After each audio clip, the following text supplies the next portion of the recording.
He pulled me into the alley, his body close as he pressed me against the wall. "Stay still," he whispered, his breath warm and urgent near my ear, shielding me as footsteps approached. My heart raced, caught between fear and the way his eyes locked on mine. Fierce, protective, and unshakable. Chapter 1. The Worst First Impression. Today was supposed to be the start of something great. My name is Emma, and this was my first day at my new job, a milestone in my life, a bright new chapter waiting to unfold. The sky may have been cloudy with a soft drizzle, but inside, I felt like sunshine. I was determined to make an unforgettable impression. The good kind. Standing in front of the company building, I took a deep breath, adjusted my brand new blazer, and smiled proudly. "This is it, Emma. Show them what you've got," I told myself. With my head held high and steps confident, I began to walk towards the entrance, ready to conquer the world. That was the plan, at least, until a speeding motorbike zoomed past me, hitting a puddle of murky rainwater. Time seemed to slow as I saw the splash coming. In an instant, the hem of my light blue dress was soaked, stained by dirty street water. I stood frozen, mouth agape. "You've got to be kidding me," I blurted out, anger and humiliation mixing in my chest. I looked around, hoping no one had seen, and stomped inside, desperately trying to salvage what was left of my confidence. The first thing I needed was a bathroom to clean up. My shoes squelched with every step, and I could feel my cheeks burning. After what felt like a humiliating eternity, I found a restroom and rushed in. I bent over the sink, trying to scrub away the dirt on my dress, when the door opened behind me. Out walked a tall man in a dark suit, wiping his hands with a paper towel. I recognized him immediately. It was the guy on the motorbike, the same leather jacket now hanging over his arm. "Hey," I snapped, not bothering to hide my frustration. "Were you the one riding that black motorbike outside?" He raised an eyebrow, his gaze cool and detached. "And if I was?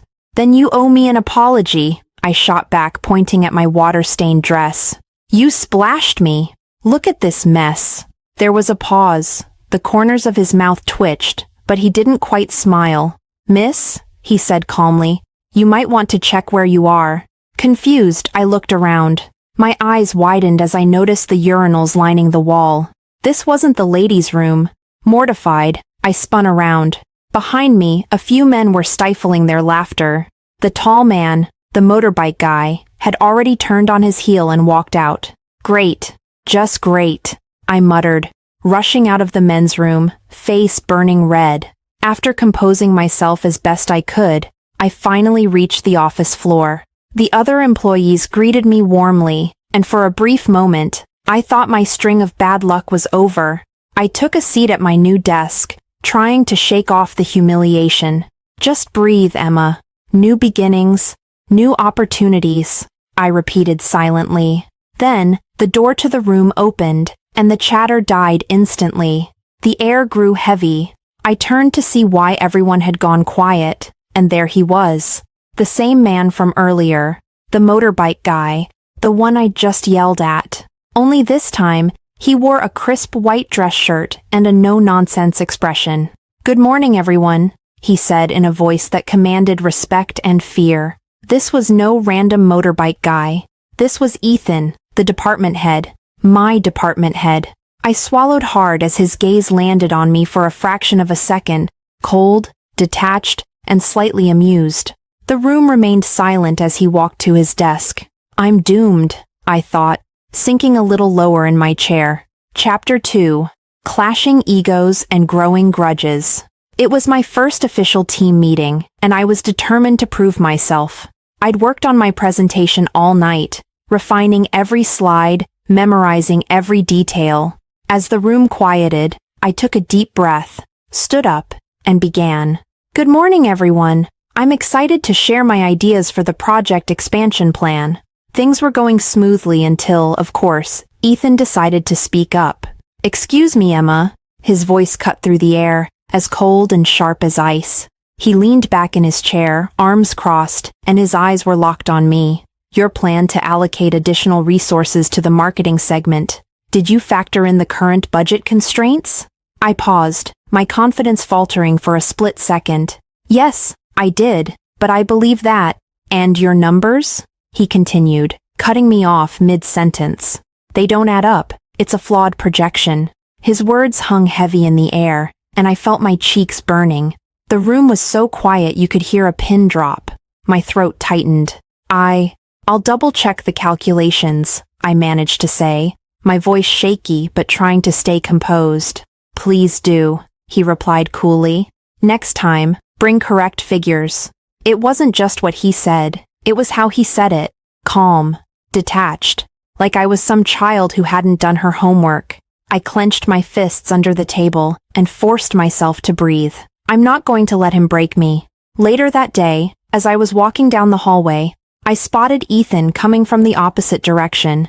His strides were confident, and he seemed completely unbothered by the chaos he'd stirred up during the meeting.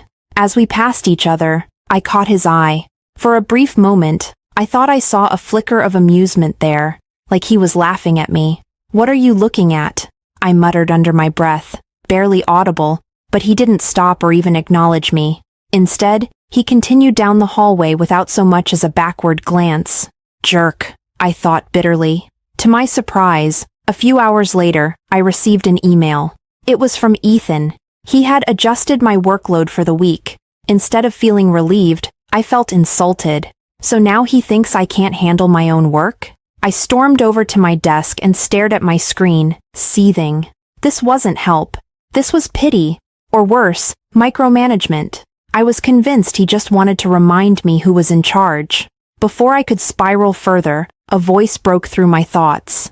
Emma, everything okay? It was Mike, kind, approachable, and everything Ethan wasn't. He had a soft smile, the kind that made you feel at ease even on the worst days. I saw the meeting earlier, he said, leaning against my desk casually. Don't let it get to you. Ethan. I found myself smiling for what felt like the first time that day.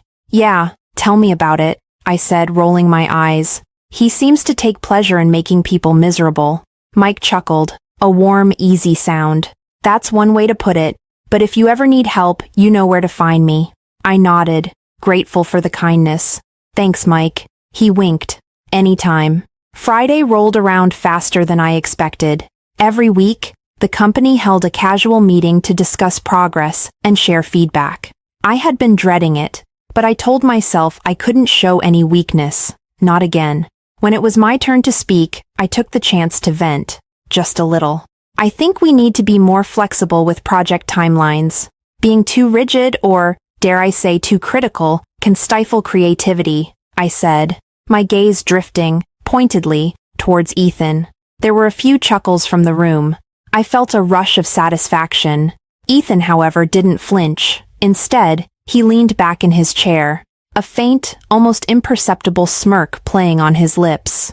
Noted, Miss Emma. I'll try to be less critical. The way he said it, cool and mocking, made my blood boil.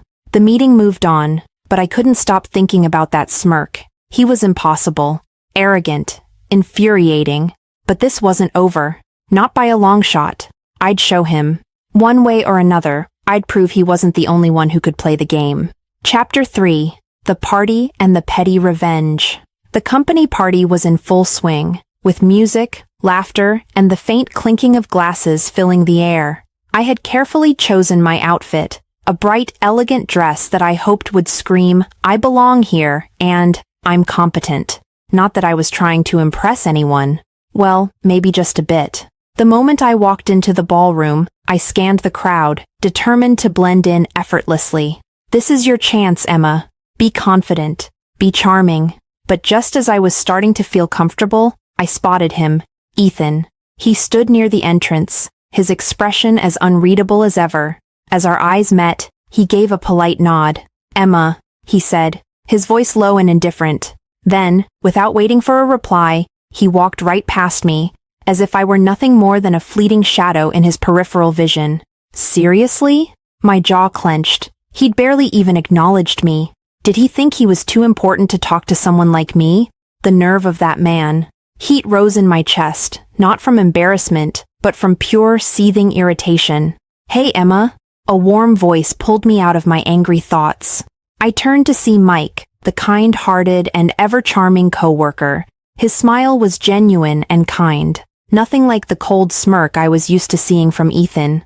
"Hey Mike," I said, forcing a smile. He extended his hand. "Would you care to dance?" he asked, eyes twinkling. "It'll help take the edge off after whatever just happened over there." He tilted his head slightly, clearly referring to my encounter with Ethan. "I'd love to," I replied quickly, grateful for the distraction.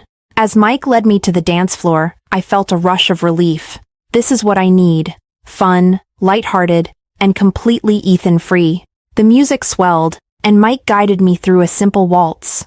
We laughed and chatted, my spirits finally lifting. For a moment, I forgot all about Ethan and the way he always seemed to bring a storm cloud into any room he walked into. "Okay, get ready for this." Mike grinned and suddenly twirled me around. It was meant to be a grand, sweeping spin to impress. Only, it didn't go as planned. The momentum threw me off balance, and as Mike struggled to steady me, his elbow knocked into a passing waiter.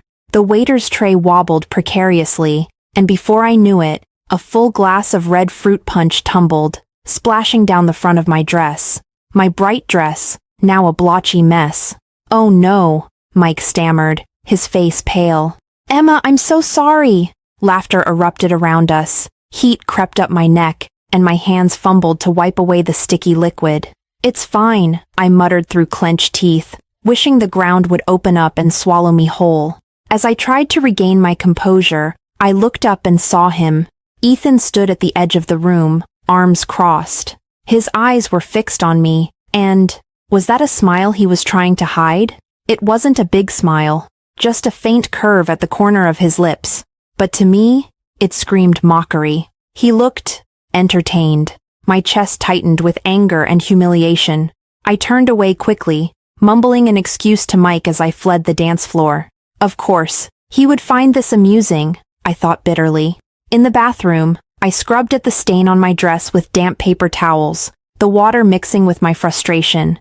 This night was turning into a nightmare. I took a deep breath, staring at my reflection. An idea sparked in my mind, a petty, childish, but oh so satisfying idea.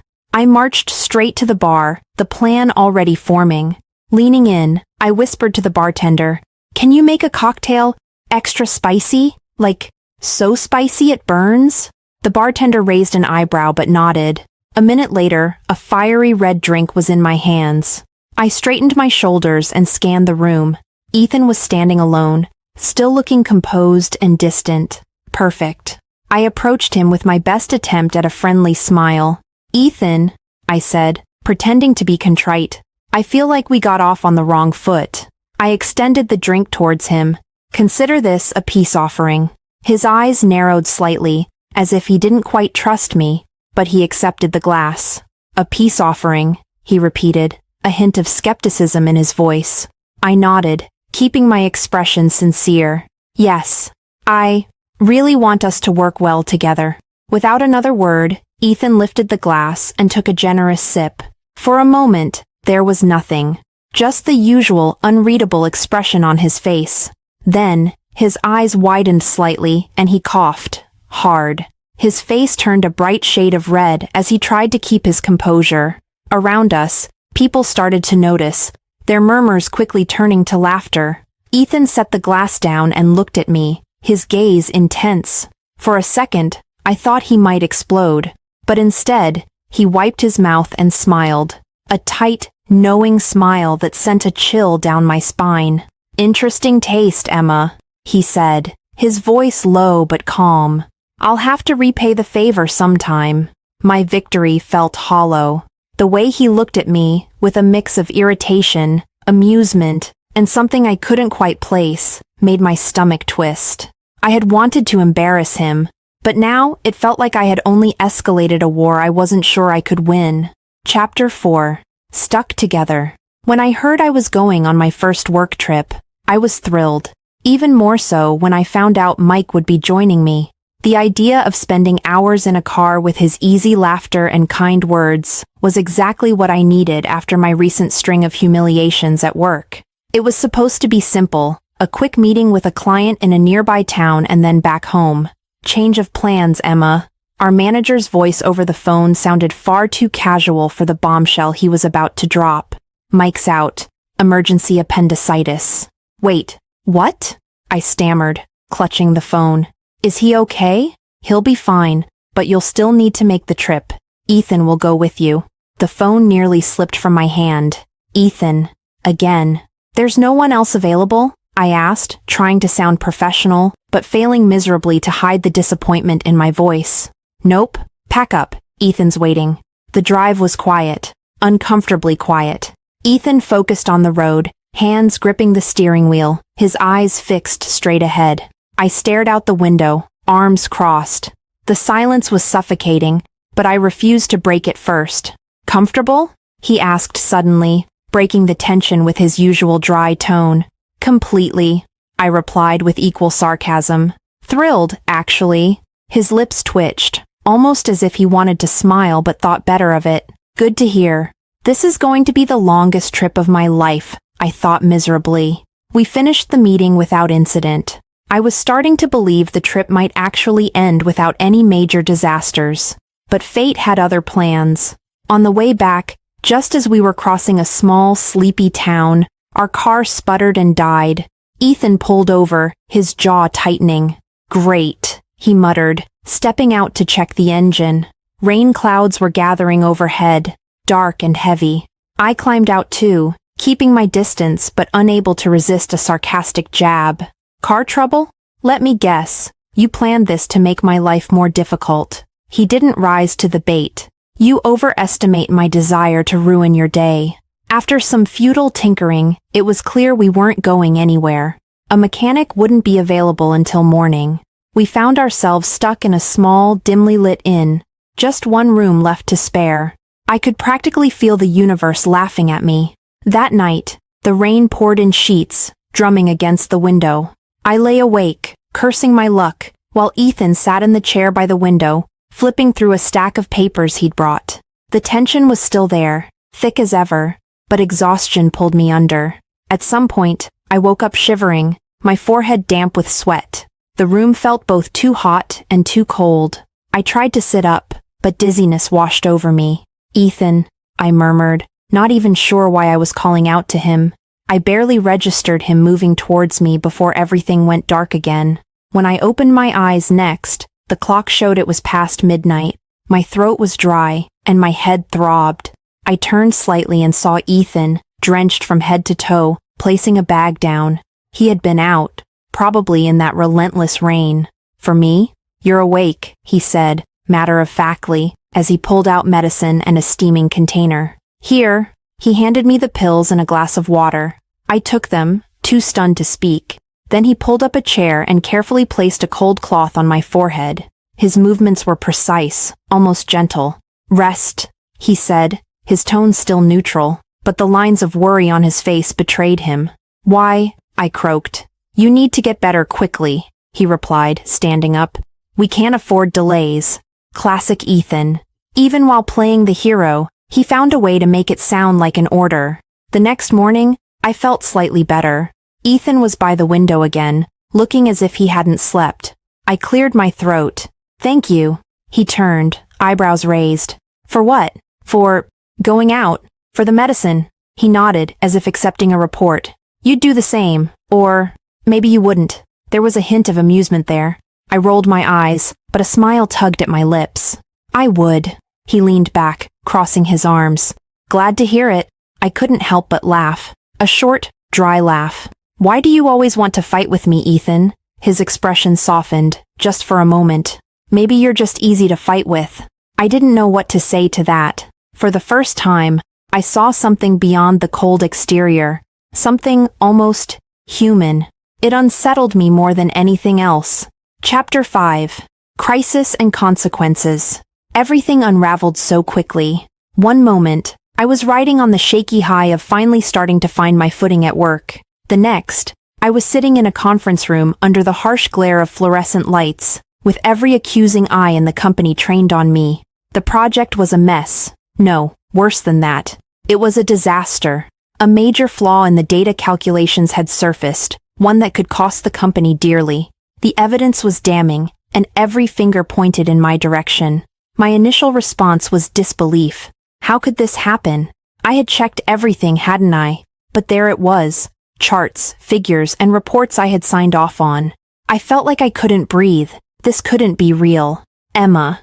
The voice of one of the senior managers cut through my fog of panic. Do you have any explanation? My mouth went dry. I didn't mean... I thought the data was... Someone interrupted.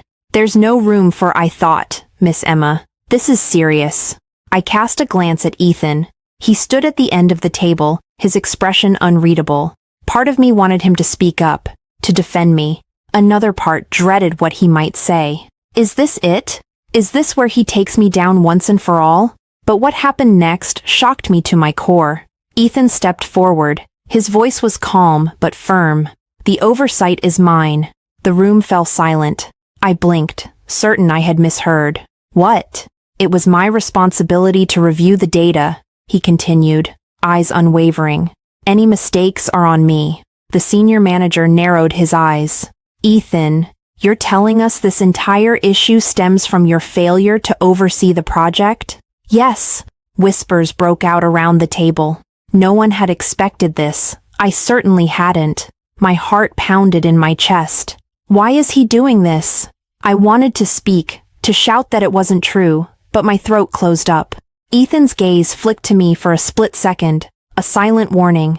Stay silent. Within hours, word spread throughout the company. Ethan was to be held accountable. The severity of the mistake meant drastic measures. By the end of the day, I watched from my desk as he packed up his things. A cardboard box. His personal items. I could barely process it. I stood as he walked past, a hollow feeling in my chest. Ethan, I whispered. I'm sorry. He paused for the briefest of moments, not looking at me. Don't be, he said quietly. Just be better. Then he walked away, leaving me standing there, the weight of guilt pressing down on my shoulders. The days that followed were a blur of whispers and glares. Everyone knew Ethan was gone because of me. The atmosphere at work changed overnight. Conversations stopped when I walked into a room. Co-workers avoided my gaze. I heard the murmurs, the accusations. How could she mess up that badly? She shouldn't have been trusted in the first place. Ethan paid the price for her incompetence. Every word was a knife to the heart. I tried to focus on my work, but my hands shook. Nothing I did felt right. Nothing mattered. I'd thought I understood office politics and ambition. I'd thought I knew who Ethan was. I was wrong about everything. Chapter 6. Uncovering the Truth. The office was quieter than usual when I walked in. Maybe it was my imagination, but it felt like even the walls were whispering about me. Every step I took echoed down the hallway, a reminder of how isolated I'd become since Ethan left. My hands were clenched tight at my sides, determined to see this through. Today, I'd come to confess everything to the management. I was gathering the documents I'd need to prove my involvement when I noticed something strange. A file that shouldn't have been there. A report with numbers and data that didn't add up. As I dug deeper, the truth started to unravel before my eyes. Someone had tampered with the data. My mind raced. This wasn't an innocent mistake. This was sabotage. A chill ran down my spine.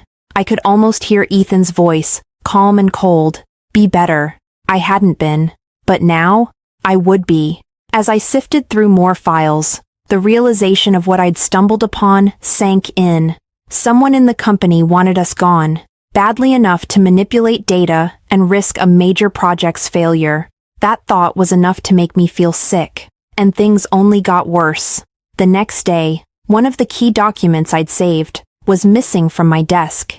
Emails I had flagged for evidence were suddenly unavailable. My heart pounded in my chest as I opened my locker and found a note inside. Drop it, or you'll regret it. The words blurred, but I couldn't afford to be scared. I needed help, and I knew there was only one person who could handle this with me. Ethan. Finding him wasn't easy. When I finally tracked Ethan down, he was at a small cafe, looking more relaxed than I'd ever seen him. But the moment he saw me, his expression turned to stone. Emma, he said, setting his cup down. Why are you here? I need your help. I blurted out, ignoring the way his gaze hardened. I found proof. Someone framed us. He leaned back in his chair, arms crossed. And you want me to jump in just because you asked? I swallowed, feeling the weight of every mistake I'd made with him. I'm sorry, I said quietly. I know I messed up, but this isn't about me. It's about the truth.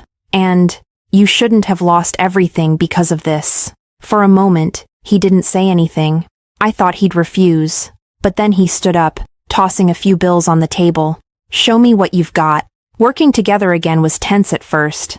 Ethan kept his distance, and every word we exchanged felt measured. But as we pieced together the evidence, I started seeing glimpses of the man who had once silently protected me. The man I had misunderstood. One evening, after hours of combing through files in a dimly lit office, exhaustion caught up with me. My head felt heavy, and I must have fallen asleep at my desk. When I woke up, there was a blanket draped over my shoulders, and a steaming cup of coffee waiting beside me. Don't get used to it, Ethan's voice came from across the room, where he was still poring over documents. We're not out of this yet. I couldn't help but smile. You say that, but you care. Admit it. He looked up, and for a second, something softened in his eyes. Focus, Emma. As the days went by, we faced more obstacles. The more evidence we gathered, the more dangerous things became. One night, leaving the office, I sensed someone following us. Ethan noticed it too. Without a word, he grabbed my hand and pulled me into an alleyway, pressing me against the wall, shielding me with his body. His breath was warm against my ear. Stay quiet, he whispered, his tone protective but gentle. The footsteps passed, fading into the distance. I realized I was holding my breath. When I finally exhaled, my face was inches from his. I could see every line, every detail of his expression. His eyes met mine, intense and searching. Are you okay? He asked softly, his hand still on my arm. I nodded, but I didn't move. Neither did he. The moment stretched on, heavy and electric. Then, as if remembering himself, he pulled back, his face unreadable. We need to go. Late nights turned into early mornings. We worked side by side, every barrier between us slowly crumbling. One evening, I spilled coffee all over my notes and let out a frustrated groan. Ethan took the ruined papers from me and without a word, started helping me rewrite them. You don't have to do that, I said, trying to sound casual. He glanced up, his eyes soft. I know. Silence hung between us, but it wasn't uncomfortable. It was warm, familiar. I caught myself staring at him, and when he looked back, neither of us turned away. Finally, we had everything we needed. All the evidence pointed to one person, Mike. He had manipulated the data, accessed my files when I'd left my desk unattended, and framed us both to climb the corporate ladder. Ethan and I called for a meeting with the senior management. The room was tense as we presented the evidence. I spoke with all the confidence I could muster, and Ethan stood beside me, his presence steadying me. When we finished, Mike tried to deny it, but the proof was undeniable.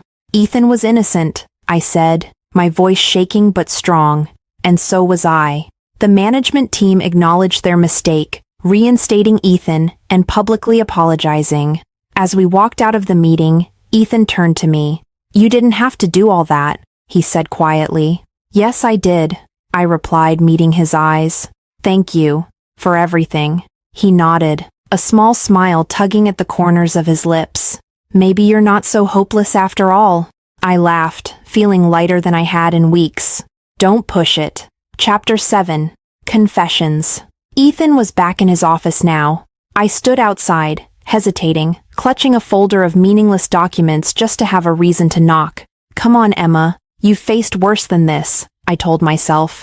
Gathering every ounce of courage, I knocked. Come in.